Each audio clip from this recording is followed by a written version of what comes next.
जो घटना मैं आपको बताने जा रही हूँ, मैं उसकी प्रत्यक्षदर्शी नहीं हूँ, पर मेरा मन उस पर विश्वास करता है। बात तब की है जब मैं कक्षा 11 की छात्रा थी। तब मेरी एक दोस्त हुआ करती थी जिसका नाम था जयश्री।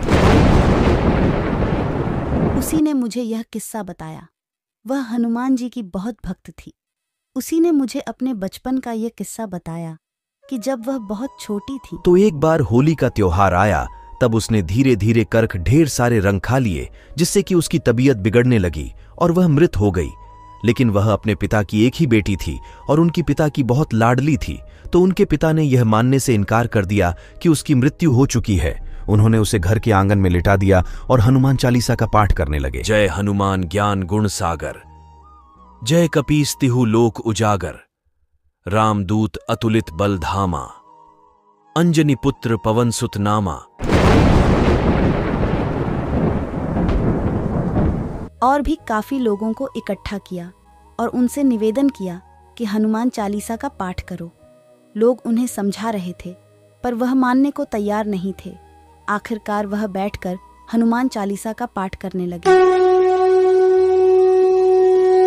और कुछ निश्चित संख्या में हनुमान चालीसा का पाठ कंप्लीट होने के बाद जयश्री में कुछ हलचल हुई और धीरे धीरे करके वह उठकर बैठ गए। यह निश्चित ही हनुमान चालीसा का ही चमत्कार था।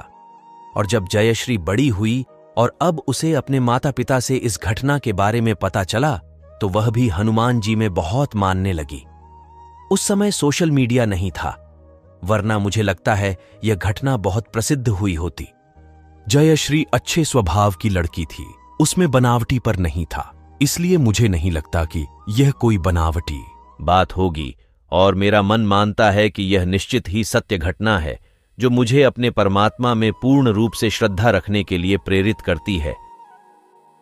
मेरे साथ हनुमान चालीसा के तुरंत चमत्कार जैसी कोई घटना नहीं हुई है, लेकिन मैं जब भी हनुमान चालीसा का पाठ करती हूं तो मेरे मन में गजब का आत्मविश्वास आ जाता है और सकारात्मकता अनुभव होती है। दोस्तों, इस कहानी को ध्यान पूरा जरूर सुनिए, क्योंकि यह एक हनुमान जी की सत्य घटना पर आधारित है जो आपके रोंगटे खड़े कर देगी। रोहित, वीडियो को एक बार पूरा जरूर देखिए। अब उस संकट को गौर संकट तो नहीं कहेंगे, पर संकट जरूर आया था।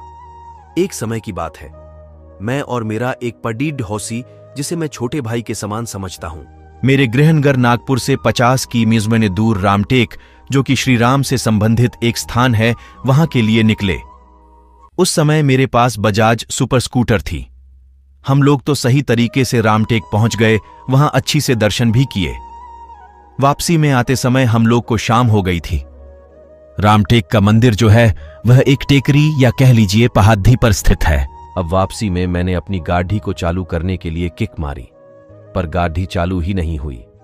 काफी कोशिश करने के पश्चात जब गाड़ी चालू नहीं हुई तो हमने सोचा कि उसे वैसे ही टेकरी से उतारकर गांव में ले जाया जाए। रात का अंधेरा गहरा रहा था, तो मैंने दौड़ते हुए स्कूटर को धक्का मार और मैं और मेरा पडड हौसी स्कूटर को न्यूट्रल में डालकर गाड़ी में बैठकर नीचे आने लगे। चूंकि रात का अंधेरा था और पहाड़ी रास्ता था, मैंने डरते हुए मन ही मन में हनुमान चालीसा पढ़ना शुरू किया। अंधेरे में हम लोगों ने कैसे भी वो घाट सेक्शन पार किया। इधर मेरे मन में हनुमान चालीसा के पाठ चल ही रहे था, और जब पाठ खत्म हुआ और घाट भी खत्म होने को आया, तभी मेरी उंगली गाड़ी के स्विच की ओर गई। पहले बजाज सुपर स्कूटर में स्विच बोर्ड में एक इंजन ऑफ की स्विच रहती थी। वो स्विच मुझे दबी हुई लगी। मैंने उसे नॉर्मल में लाया और गाड़ी गियर में डालकर चालू की। गाड़ी तुरंत ही चालू हो गई और ये सारा किस्सा पल भर में हो गया। जिस समय मेरा हनुमान चालीसा का पाठ समाप्त हुआ, उसी समय ये घटना हुई। बस तभी से मुझे हनुमान जी की शक्तियों का एहसास होने लगा और मैंने उन्हें अपने अंतर्मन में उतार लिया। पुनश्च ये घटना पूर्ण रूप से सत्य है और मेरे जीवन में घटित हुई है। धन्यवाद। जय हनुमान ज्ञान गुण सागर, जय कपीस तिहु लोक उजागर, रामदूत अतुलित बल धामा, अंजनी पुत्र पवन सुत नामा, महावीर विक्रम बजरंगी, कुमति निवार सुमति के संगी। भले ही आपने हनुमान जी को माना हो या ना माना हो, आज हम आपको ऐसी हनुमान जी की सत्य घटना बताएंगे कि आपके पैरों की जमीन खिसक जाएगी। ये कथा मेरे पिता ने मुझे बचपन में कई बार सुनाई है। अब इसमें कितनी सच्चाई है, कितनी नहीं, आप सब गुणीजन पाठक निर्धारित करें। मैंने अपने पिता द्वारा दिया गया ज्ञान अपने शब्दों में आप तक पहुंचाने की कोशिश की। एक बार एक पंडित जी थे। अपने घर के बगल में एक राम जानकी मंदिर में वो पुजारी थे। आर्थिक रूप से कमजोर थे। मंदिर में हर मंगलवार शनिवार को रामकथा सुनाते थे। उनकी रामकथा सुनने को गांव में दूर दूर से लोग आते थे। बद्धा अच्छा भजन भी गाते थे। सब भक्तों के लिए आसान बिछाया जाता था।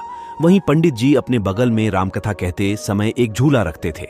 पंडित जी को विश्वास था कि रामकथा कहते समय हनुमान जी भी आते हैं और उसी झूले पे विराजमान होकर रामकथा सुनते हैं।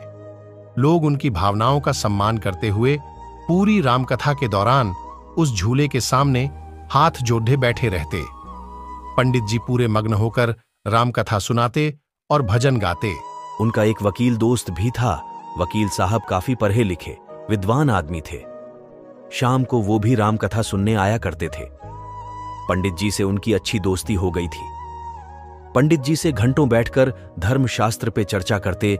एक दिन वकील साहब से नहीं रहा गया। उन्होंने पंडित जी से पूछा, अरे पंडित जी, ये रामकथा सुनाते समय ये जो खाली झूला आप सबके सामने रखते हैं वो बद्धा अखरता है। खाली झूला रखने का क्या मतलब? अच्छा नहीं लगता। सब उस खाली झूले के सामने हाथ जोड़े बैठे रहते हैं। ये भी भला कोई बात हुई? पंडित जी ने कहा, अरे वकील साहब, ये कोई मामूली झूला नहीं है। स्वयं हनुमान जी इस पे आकर विराजमान होते हैं मेरी रामकथा सुनने को। अब वकील साहब ठहरे पढ़े लिखे आदमी, पढ़ा लिखा आदमी बिना सबूत के जब भारतीय सेना द्वारा किए गए सर्जिकल स्ट्राइक और एयर स्ट्राइक को नहीं मानता तो भला झूले पे हनुमान जी विराजमान होते हैं ये बात कैसे मान लेता? वो भी एक अनपढ़ पंडित की बात।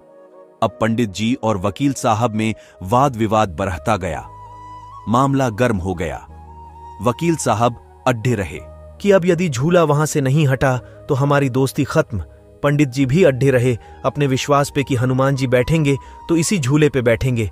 आपको मानना हो मानो, न मानना हो न मानो। अब वकील साहब ठहरे बुद्धिजीवी। उन्होंने कहा, अच्छा पंडित जी, चलिए शर्त लगाइए। अगर कल यानी मंगलवार को सबके सामने आप ये साबित कर देते हैं कि वास्तव में हनुमान जी आपकी रामकथा सुनने आते हैं तो मैं अपनी वकालत छोड़ कर आपके इस मंदिर में आजीवन आपका सेवक बन जाऊंगा। और अगर आप ये साबित न कर सके तो आपको मेरे ऑफिस का चपरासी बनना पड़ेगा ताउम्र। पंडित जी ने बिना कुछ सोचे समझे वकील साहब की शर्त मान ली। वकील साहब मन ही मन अपनी बुद्धिमानी पे मुस्कुराते वहां से चले गए। अब पंडित जी घर आए, लगे रोने। हे मेरे ईश्वर, ये मैंने क्या कर दिया? मैंने शर्त तो लगा ली, अब प्रभु साक्षात कैसे आएंगे? कैसे मैं वकील साहब और गांव वालों को साबित करूंगा? रात भर इसी चिंता में खाना न खाए और रोते रहे। हनुमान जी से प्रार्थना करते रहे कि हे संकट मोचन, मेरे ऊपर कृपा करो। बस इज्जत के सिवा कुछ नहीं है मेरे पास। वो भी सारी जिंदगी वकील के यहां चपरासी बन गया तो जाती रहेगी। मेरी सहायता करो ईश्वर। मुझे पता है आप मेरी रामकथा सुनने जरूर आते हो, पर देखा तो मैंने भी आपको नहीं है। सबको कैसे साबित करूंगा? यही सोचते सोचते रोते रोते पंडित जी की रात जगते जगते बीती। मंगलवार आ गया, रामकथा का समय हो गया। पूरे गांव में ये शर्त वाली बात सबको पता चल चुकी थी। दूर दूर से हजारों लोग आज रामकथा सुनने आए थे, खासकर ये देखने कि पंडित जी आज तो वकील साहब के बुने जाल में फंस गए। अब तो पंडित जी चपरासी बने, खैर वकील साहब भी आ गए। रामकथा शुरू हुई। झूला लगा हुआ था, एकदम स्थिर झूला। रामकथा सुनाते सुनाते 45 मिनट बीत चुके थे। कथा का अंत आ रहा था।